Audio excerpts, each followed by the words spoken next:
हिंसा में अब तक 50 से ज्यादा लोगों को गिरफ्तार किया गया है। ये गिरफ्तारियां दरअसल सीसीटीवी फुटेज के आधार पर की गई हैं। इन लोगों की निशानदेही की गई, चेहरों को पहचाना गया। अब तक 50 लोगों की गिरफ्तारी इसी आधार पर हुई है जो हिंसा में शामिल थे, जिन्होंने उंगली की तस्वीर ही बदल दी। अब वो लोग पुलिस की गिरफ्त में। ये देखिए, ये वो तस्वीरें हैं जिससे इन लोगों की निशानदेही की गई। ये सीसीटीवी की तस्वीरें कल की, और इस हिंसा को अंजाम देने वाले अब पुलिस की गिरफ्त में हैं। अनुपम मिश्र मेरे सहयोगी जुड़े हुए हैं। अनुपम, 50 लोगों की गिरफ्तारियां हुई हैं और कितनी गिरफ्तारियां संभव हैं? जी देखिए, पुलिस की छानबीन लगातार जारी है। सीसीटीवी की मदद से देखा जा रहा है कि कौन कौन इस हिंसा में शामिल था। दरअसल कई लोगों ने मास्क भी पहने हुए थे, तो उसमें थोड़ी दिक्कत हो रही है। जिन लोगों ने मास्क नहीं पहने थे उनकी निशानदेही, उनकी आइडेंटिटी को तलाश पाना आसान होता है, लेकिन जो मास्क पहने हुए थे उनकी आइडेंटिटी को तलाश पाना मुश्किल होता है और उसमें कोरॉबरेट करना पड़ता है एविडेंस। जो गिरफ्तार हुए हैं उनसे पूछताछ करके कि और कौन लोग, कितने लोग शामिल थे। तो पुलिस इन सारी कार्रवाई में जुटी हुई है। उम्मीद है कि आने वाले कुछ घंटों में हो सकता है कि और लोगों की गिरफ्तारी हो और ये संख्या थोड़ी और बढ़े। नेहा, और ये सब कुछ सीसीटीवी के आधार पर हो रहा है या फिर चश्मदीदों से भी ये पूछा जा रहा है कि कहां के थे लोग, किस लोकेलिटी से आए थे? क्या उनकी निशानदेही पर भी ये गिरफ्तारियां हो रही हैं? ये संपूर्ण इन्वेस्टिगेशन प्रक्रिया है जहां सीसीटीवी की मदद तो बहुत इंपॉर्टेंट है, बहुत जरूरी है आज के दौर में।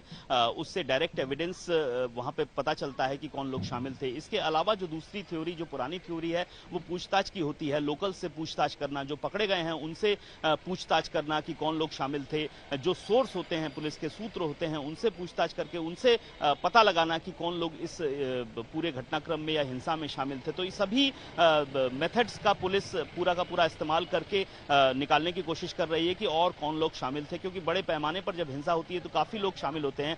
भीड़ यानी मॉब के जरिए ये पूरा का पूरा कार्यक्रम होता है। ऐसे में सबकी शिनाख्त करना बड़ा मुश्किल होता है, लेकिन जितना ज्यादा हो, खास तौर पर मैं लौटूंगी आपके पास। अनुपम, इस बीच दिखा देते हैं कि कैसे इस हिंसा को लेकर अब सियासत तेज हो गई है। तनातनी लगातार बढ़ी हुई है, बीजेपी वर्सेस टीएमसी।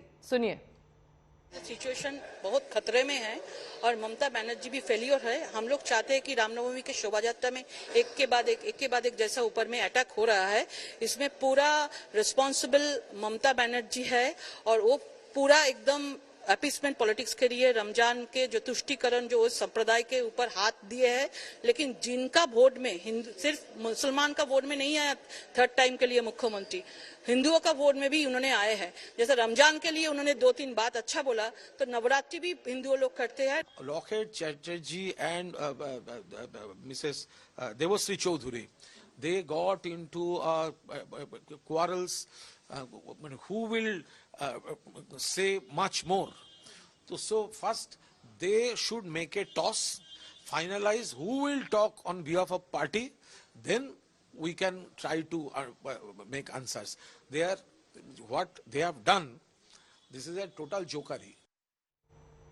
तो पश्चिम बंगाल में हिंसा पर सियासत तेज है। बीजेपी ममता पर हमलावर है, लेकिन कल पश्चिम बंगाल की सीएम ने बीजेपी पर तीखा हमला करते हुए दंगा भड़काने का आरोप लगाया। मिदनापुर के कार्यक्रम के दौरान ममता ने आरोप लगाया कि सेंट्रल फोर्स यहां एक 5 स्टार होटल में ठहरी थी। दंगा भड़काने के बाद बीजेपी नेताओं के साथ मीटिंग की और फिर वापस लौट गई।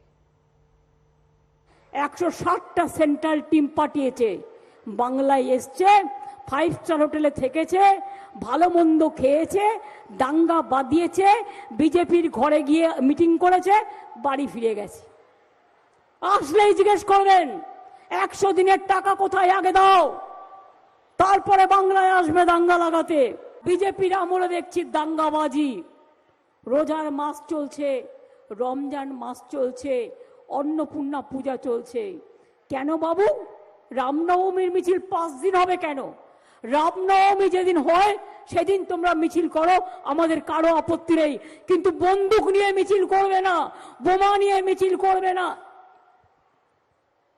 মিছিল করছে পারমিশন না দেওয়া সত্ত্বেও, এত রাস্তা থাকতেও ঢুকে যাচ্ছে মাইনরিটি অঞ্চলে জেনে শুনে, এবং সেখানে গিয়ে দেখেছেন আপনারা ফলের গাড়ি, রমজান মাসে তারা ফল কিনে খায়, ফলের গাড়িগুলো জ্বালিয়ে দিয়েছে, বন্দুক নিয়ে ডান্স করছে।